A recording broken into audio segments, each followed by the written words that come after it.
All this is Dr. Mobeen Sayed from drbean.com. Welcome to the second show for today. Uh, so, we have a lot of discussion in various articles, in various studies, some showing Israel's data one way, let's say vaccines are failing, some showing the Israel's data as vaccines are working.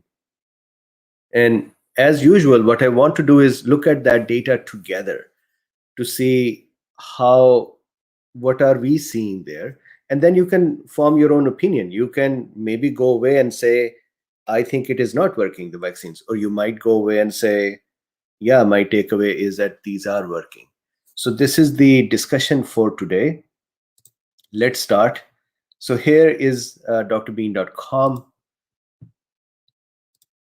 This is the links. These are the links here. So this is Worldometer, world. Here is an article. So I wanted to look at this discussion today in the backdrop of these articles. So here, for example, highly vaccinated Israel is seeing a dramatic surge in new COVID cases. Here is why. And they have given a bunch of reasons. I would let you read it there. I'll probably scroll through a couple of those reasons that are interesting. Then there is from Reuters, Israeli doctors find severe COVID-19 breakthrough cases, mostly in older, sicker patients. This is Worldometer with Israel itself. And if you see here, the latest surge, 9,666, highest 7 days rolling average, is actually higher than the previous surge. So if I go in here, 9,580. And so the infection rate is very high, just like vaccination rate is very high as well. So if you see here, this is the number of deaths. So we'll look into that as well. So these are the backdrops. Here is the dashboard from Israel. I have done the Google translate on it from Hebrew to English.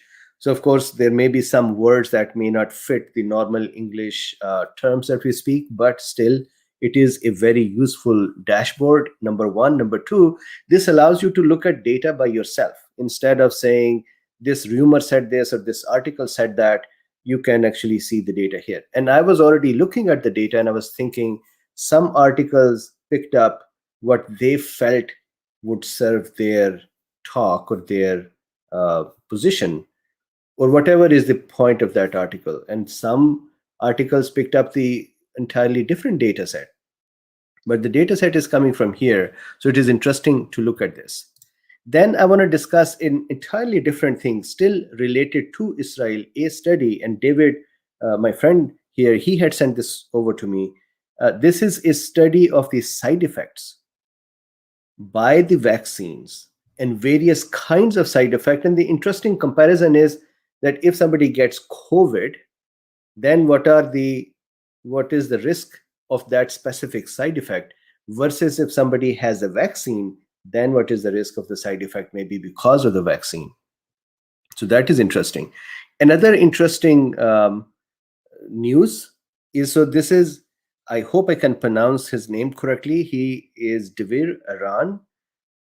He is an assistant professor in Technion, Israel. He's a biomedical data science lab, or he works in there. Beautiful. Some of his data processing is beautiful, so we'll look into that. And finally here, herpes zoster or shingles. So these are the links. Let's very quickly now go over the data itself, and then we'll look at some of the, actually, let's look at the article for a second. This is NPR. The article here is saying that there is dramatic surge. And so if you see here, it's probably one of the infection rate is very high and the vaccination rate is very high. And they're trying to answer the question, why is that? So for example, immunity from the vaccine dips over time, Delta variant broke through, and so on. I don't want to take this is their copyrighted material, but there is a couple of things that are interesting. Looming question, will we need COVID-19 vaccines every several months? This is the discussion we had a few days ago as well. Are we going to have a booster every 6 months? And it may be that in some cases there's going to be booster every 6 months. Again, not my comment. This is something that is very interesting, that folks in the comment just start attacking me to say, so then how do you explain this? Well, this is the data here. Do they finally decide with the data to say now we're going to give a booster or not give a booster? They look at the vaccine side effect and say, should we do the vaccination or not? That's a different discussion. I am not in control of that. However, looking at data together to form our opinions is a wise adult thing to do. So here, looming questions. Will we need COVID-19 vaccines every several months? We don't know. That is actually the right answer. And then they have for a Iti Ben Yaakov, and she said she predicts that coronavirus, like the flu, will mean shots every year. We will have to live with the corona, she said. So this is one of the doctor's point of view. Then I'm going to go here. This is Reuters. And there are a couple of interesting statements here in this article that I think are an interesting backdrop, because from these statements, then there is some folks will further convert them into rumors and some will take them as such. And I would suspect that when a media outlet presents something, there is a slight bias in there as well to kind of make it a little more sensationalized. But still, there has to be some data underneath. So here they're saying around half of the country's 600 patients presently hospitalized with severe illness have received 2 doses of the Pfizer shot, a rare occurrence out of 5.4 million fully vaccinated people. So interpret that. Your interpretation may be different, mine may be different, but I think what they're saying here is, and at the risk of providing one interpretation, and that is that more than half of Israel is vaccinated fully. And then in all the severely ill COVID patient, half of them are vaccinated. However, so this creates a picture in your mind, correct? However, when you go to the bottom of this article, they kind of provide another perspective on it. And they say, disease experts say it's not clear how representative the figures are, but agree it is concerning given evidence that overall vaccine protection against infection is waning. And then they say they cannot say whether that is due to the amount of time that has passed since inoculation, that means waning, the ability of the highly contagious Delta variant to break through them, maybe that is the case, or it may be the age and the comorbidities of some people who are vaccinated, or maybe a combination of all of them. It is interesting for me. I actually like it that they put that together. When I read here at the top, I thought that they would actually just keep this bias or leaning to say that, hey, vaccines are not working. But near the end, they balanced it out as well by saying it may be Delta, it may be vaccines, it may be comorbidities, it may be age, it may be time since vaccination, and so on. Now, with this backdrop, we have some thought in our head. So let's look at data here. So starting with this is the page. There is a summary at the top. What I am interested in, and we went over this page a few days ago as well. This is, of course, today's data. What I'm interested in, number one, daily verified and immunization, that is fine. This is interesting for me, severely ill. Severely ill. And here, once again, check this one out. I have the cursor on the right side. It is 8/25/21, so maybe a day ago. Unvaccinated and infected, severely infected, 265. Partially vaccinated, 1 dose, or 2 doses but not yet reached the full vaccination time, 2 weeks after the second dose, 58 people. And then I want to make sure that it is absolute numbers and not the rate. And then finally, fully vaccinated, 19.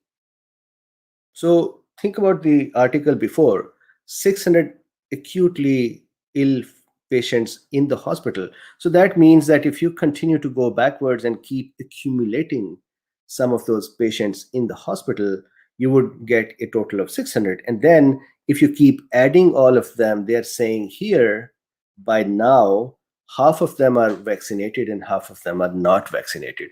So to me, it is interesting to actually do this analysis. I don't have that, I didn't do this sum for daily, but they have a data point down here. I'm going to go here for a second.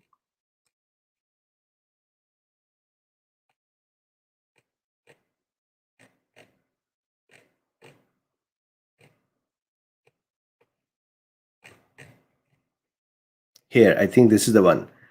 No, sorry, not that. This is the one. Severe number of patients. So I think this is the daily total. So here, for example, 693 patients in hospital, I would say, severely ill. However, in this chart, they do not have a breakdown of saying who is vaccinated and who is not. So eventually, either we have to go back here and sum them. And the problem with that sum is the following. Let's say if we are here and we are just adding them, what we do not know is that how many of these patients may have passed away, how many of them, let's say from the blue unvaccinated side, are still in the hospital, and from the others. So anyways, to me, it seems here are the questions in my head. Number one, why is it that here, this is the August, this month, for, or go back a couple of days, let's say this month's beginning, the rate was almost similar, 46, 25, 10, not 100% the same, but if you get the vaccinated both and then unvaccinated, sort of same. Otherwise, 10 versus 46, 4 times different. And then if you arrive here, this is 265 and 20. So it is not 4 times anymore. It is almost 10, 11, 12, 13 times the difference. So if you see here, 265 and 19, similar difference. Here, 243 and 20, 12 times the difference. So that difference is increasing. So this is actually concerning. For me, my interpretation, once again, you can say, hey, I'm wrong, or your interpretation may be different, or your knowledge, the data may be different. Here, my interpretation is that unvaccinated folks are more rapidly now becoming severely ill compared to vaccinated. So this is one data point, and I wanted to look at this one. Then active patients. So this is the rate per 100,000. So if you take 100,000 folks who are vaccinated, another 100,000 who are not vaccinated, and then see what is the rate of the disease in them. If you see here, 90%, 90 plus age, fully vaccinated folks, 47 per 100,000, and unvaccinated folks, 573 per 100,000. So that again is about 11, 12 times the rate. And if you go to the lower ages, so let's say here 80, 366, and what was the other number? 41. So similarly, about 10, 9 times. More 70 to 79, 16 and 382. This is more. This is actually 160 and 160, almost 20 times the difference. Here, 135 and 11. So 12, 13 times as we saw. So this was an outlier. Here is another 4 and 58. That is the age 50 to 59. So 4 and 58, about 13 times. 1.4 and 39. This is again in 40 to 49 years of age. This rate is very high in unvaccinated. And that may be because they are going out, they're younger, they think they would have less of an effect and so on. So 1.4 and 39. And I'm actually surprised that Israel still, at least from the data, from the articles here, about 50 to 60% vaccinated fully. Then here, 30 to 39, 0.4 versus 12.3. So if you go about 12 and then 12 and another 12, almost 30 times the difference. 20 to 29, 0.1 versus 5.4. So you can do the math here as well. So this is the rate of the disease in vaccinated versus unvaccinated. Again, this is the data here. I may be making a mistake to interpret that. That is fine. I can you can point it out. I can fix it. But this is the data in front of us, and the link is in the description. The other thing that I really want to make sure that we can look at, and that is the R naught. We know that the R, and let's look at this for a second.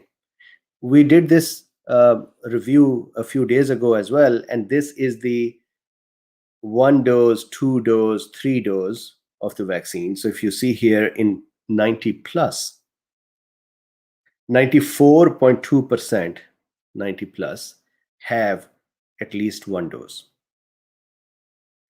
90.6% have 2 doses, and then 69.9% have 3 doses or a booster as well. Now, with this backdrop, keeping in mind the booster, so the question would be, is booster helping?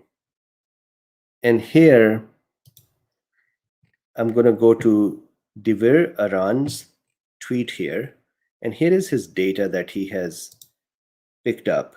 And it will be interesting to ask him, what is your source? I believe it should be the same source as I was looking at.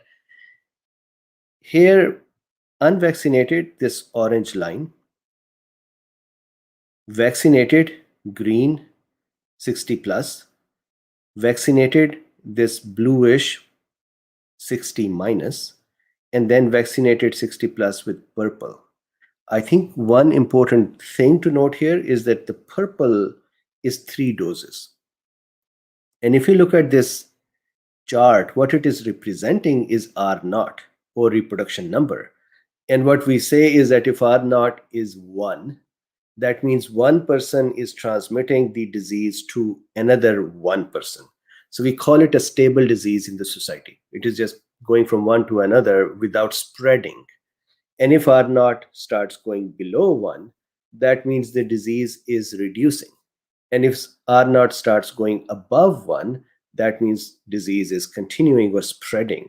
So if you see here, in folks with 3 doses, R naught has almost plummeted down to below 1 or even 0.2. If I could extrapolate over here, maybe 0.5-ish. So that means a lot of reduction in spread, no spread, because it is below 1.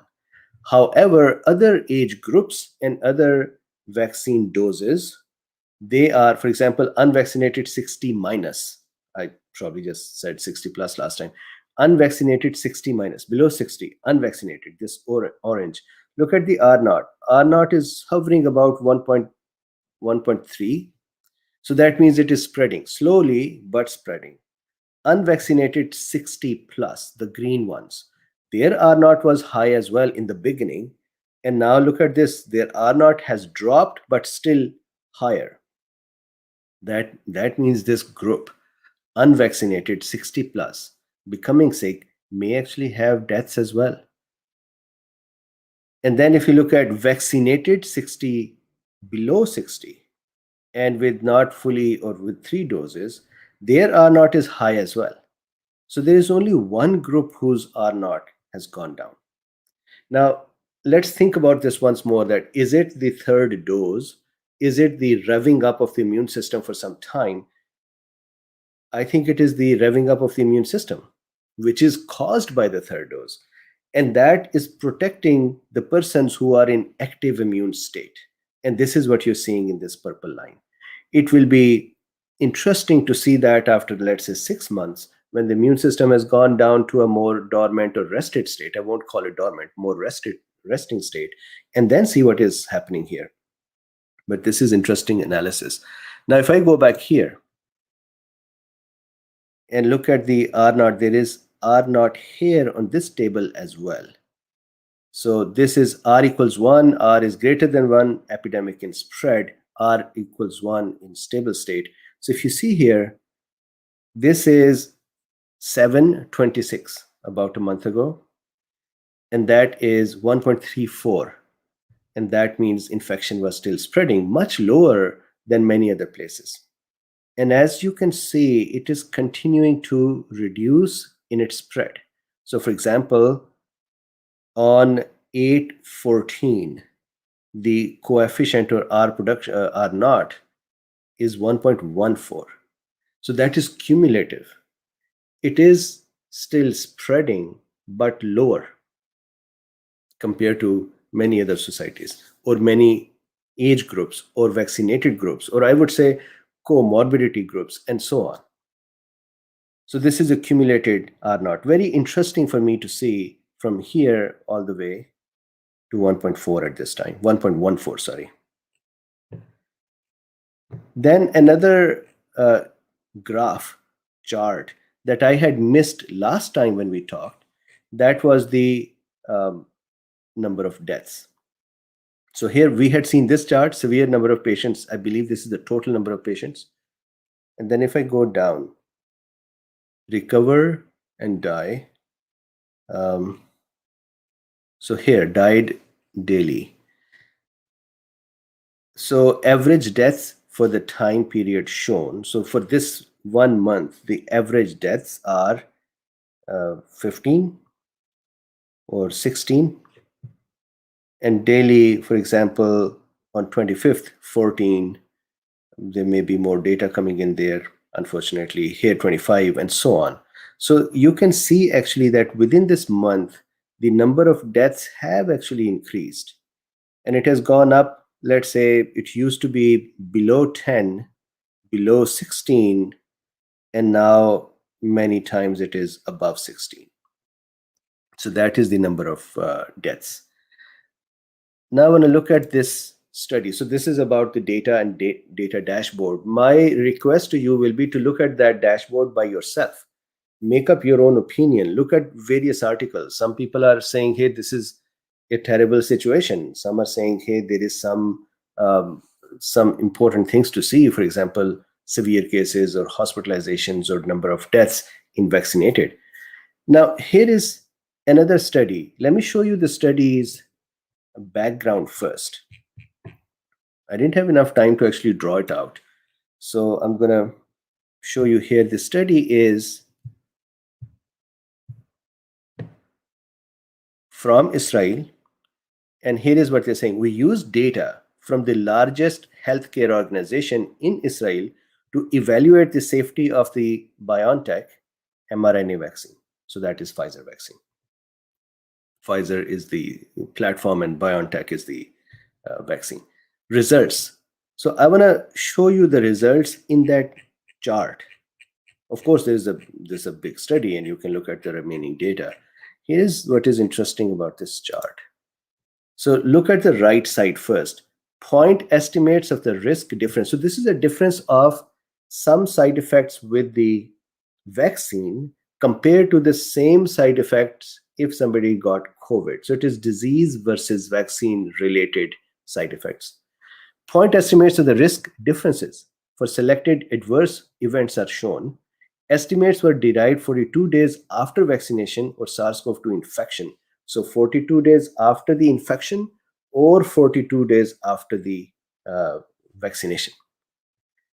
Risk differences are shown per 100,000 persons and rounded to the nearest integer. Negative differences or reduced risk are represented as negative values on the y-axis. So now let's look at this. This bluish thing is the risk difference per 100,000 persons who received the vaccine. And then the orange is the risk difference per 100,000 people who are infected. So with this, let's start from here, from the left side. Very first one is acute kidney injury. So administering the vaccine, if the question in your head is, for example, that, hey, if somebody gets the vaccine, do they have a chance of kidney damage? And then if you look at the study, they added a comparative question as well to say, if somebody got COVID, will they have kidney damage and what is their difference compared to each other? And then what is the rate in 100,000 people? So here you can see if somebody gets COVID, if 100,000 people you take, and then 125 get acute kidney injury in 100,000 patients of COVID versus 100,000, let's say, vaccinated people, the risk actually reduces by -5. Appendicitis slightly increased in vaccinated, so 5 versus 4. Arrhythmias more in the COVID versus the vaccinated. Vaccinated actually reducing the arrhythmias. Deep vein thrombosis. Again, this is Pfizer vaccine they're talking about. 43 is the number out of 100,000 on the infection side, and -1, reduced by 1 on the vaccinated side for 100,000. Herpes zoster infection. This is interesting. Look at this. Vaccinated individuals. This is a very common question as well, that, hey, is it possible that shingles could be reactivated? So here, if you see per 100,000 vaccinated, there is 16 increased risk. Number is 16. And in people who got COVID, the risk of herpes zoster reactivation is actually reduced, -9. Intracranial hemorrhage. Vaccinated, reduced risk per 100,000 by 3, and then COVID patient, increased risk. This is interesting. Lymphadenopathy, swollen lymph nodes in the 100,000 per 100,000. Once again, vaccinated, look at the risk increase. What that means is after vaccination, lymph nodes may be swollen.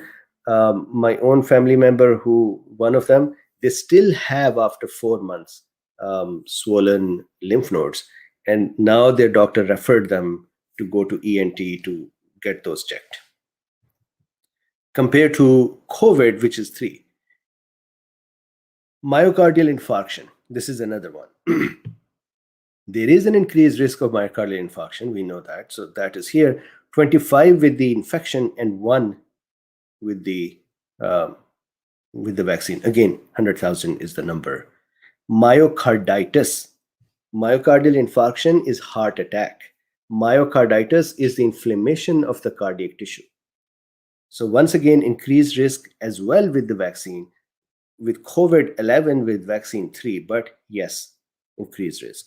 Pericarditis, so another cardiac condition with the covering of the heart, that becomes inflamed.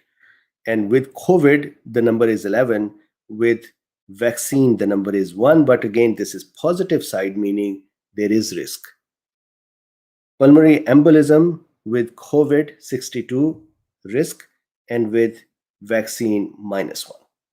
So what is my takeaway from this one? My takeaway is, look at these bars where they are above and then compare them to COVID as well. So first, look at them individually, the blue bars that are above. So if I look at it this way, appendicitis, herpes zoster, lymphadenopathy, myocardial infarction, myocarditis, pericarditis, they have a risk with the vaccine. Then when I compare that with COVID, there is larger risks with COVID except lymphadenopathy. That is this part. And then many other conditions that COVID could trigger actually have a reduced risk with vaccine. So that is how to look at this table. So this is this discussion. Let me now, and if you wanted to look at what is herpes zoster and shingles, you could do that as well. So that is the discussion for today. I wanted to make sure that we can look at this data together, and I hope after the talk you can go and look at those links and look at that data as well. So please like, subscribe, and share. And if you like this work, support it if you would like to. And there are links in the description with which you can support this. So today we have 2 talks. So I'm going to skip the chit chat. We'll see each other tomorrow at 6 o'clock. Thank you and have a good day. Bye-bye.